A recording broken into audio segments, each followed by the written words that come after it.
بسم اللہ الرحمن الرحیم۔ شروع اللہ کے بابرکت نام سے جو دلوں کے بھید بخوبی جانتا ہے۔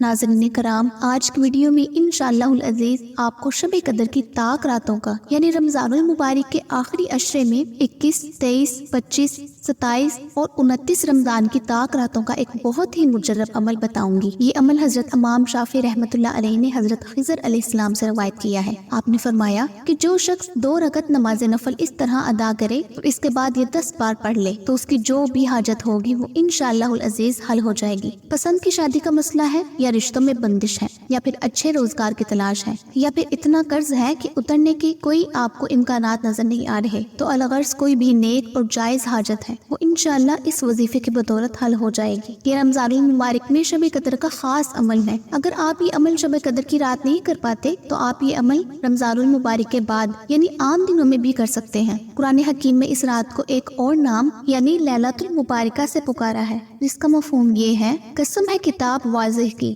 بے شک ہم نے اس کو نازل کیا ایک مبارک رات میں، کیونکہ ہمیں بلا شبہ ڈرانا مقصود تھا۔ یہاں مبارک رات کے معنی برکت والی رات کے ہیں۔ اس کی فضیلت اور برکت کتب احادیث میں متعدد مقامات پر آئی ہیں، مگر چونکہ اس رات کی فضیلت خود قرآن حکیم میں 2 مقامات پر آئی ہے اور پھر سورہ قدر تو پوری اس مبارک رات کی تعریف میں مستقل صورت کے طور پر نازل ہوئی ہے۔ آپ صلی اللہ علیہ وآلہ وسلم بذات خود بھی رمضان کے آخری عشرے میں اللہ تعالیٰ کی عبادت کرنے میں سخت محنت فرماتے تھے۔ اتنی محنت کسی اور مہینے میں نہیں کرتے تھے۔ ایک مرتبہ صحابہ کرام رضی اللہ تعالیٰ عنہ نے حضور صلی اللہ علیہ وآلہ وسلم سے دریافت فرمایا، یہ کیسے معلوم ہو کہ جس رات ہم نے عبادت کی ہے وہی شب قدر ہے؟ چنانچہ آپ صلی اللہ علیہ وآلہ وسلم نے جواب میں اس رات کی نشانیاں بیان فرمائی۔ ابن ابی کعب رضی اللہ تعالیٰ عنہ فرماتے ہیں کہ رسول اللہ صلی اللہ علیہ وآلہ وسلم نے ہمیں اس کی ایک نشانی یہ بتائی کہ اس رات کے بعد جو سورج طلوع ہوگا اس میں شعاع نہیں ہوگی۔ شعاع نہیں ہوگی سے آپ صلی اللہ علیہ وآلہ وسلم کی مراد یہ تھی کہ شعاع میں تیزی نہیں ہوگی۔ ایک اور نشانی اس رات کے بارے میں حضرت ابو ہریرہ رضی اللہ تعالیٰ عنہ سے روایت ہے کہ ہم حضرت صلی اللہ علیہ وآلہ وسلم کی خدمت میں شب قدر کا ذکر کر رہے تھے۔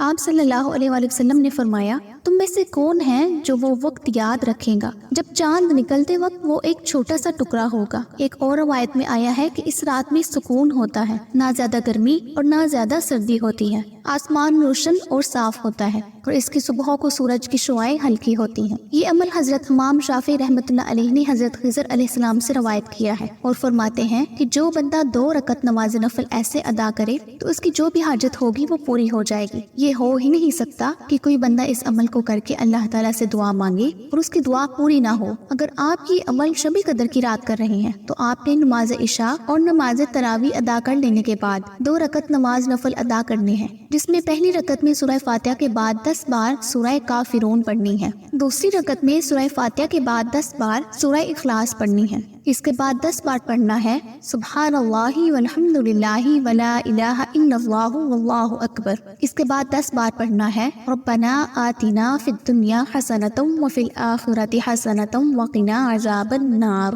حضرت امام شافعی رحمۃ اللہ علیہ نے اس وظیفہ کے متعلق بتایا ہے کہ اگر کوئی بندہ اس عمل کو کرے اور اللہ تعالیٰ سے دعا مانگے تو یہ ہو ہی نہیں سکتا کہ اس کی دعا پوری نہ ہو۔ یہ وظیفہ اگر کسی وجہ سے 21 رمضان المبارک کی رات نہ کیا جا سکے تو اسے 23، 25، 27 یا 29 رمضان کی راتوں میں بھی کیا جا سکتا ہے۔ مختلف فقہا کے مطابق شب قدر رمضان کے آخری عشرے کی مختلف راتوں میں ہوتی ہے، بعض کے نزدیک 21 رمضان کی رات، بعض کے نزدیک 23، 25، 27 اور 29 رمضان کی راتوں میں ہوتی ہے۔